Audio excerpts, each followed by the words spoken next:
on A-Class Mercedes w168 2001 model. The engine here is 1.9, so it's kind of different from the 1.6, but still the same. This procedure includes removing the cover, which is held by T25 torque screws.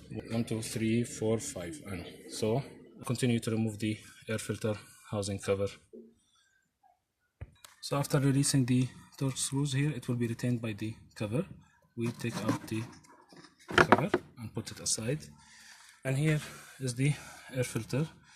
It's very important to really keep good quality. So if you can't afford the Mercedes-Benz, try at least a good brand like the MAN or something that you know that it will withstand, because the average interval for changing air filter for this car is around 4 years. So how to change it? There's the 2-male projection here and here. So this one movable, so you just push it and you slide the air filter out of its place, and you can check it out or change it.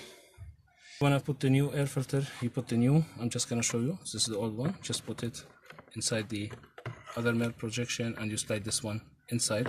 Before you do that, make sure that the bay is very clean, because anything inside it will go again to the air mass flow sensor, which is made of filaments of glass, so you don't need any dust or contaminants to go there. So you clean this place, very good, vacuum it actually, and then you put your new filter. And the way is to put the cover back, the 5 screws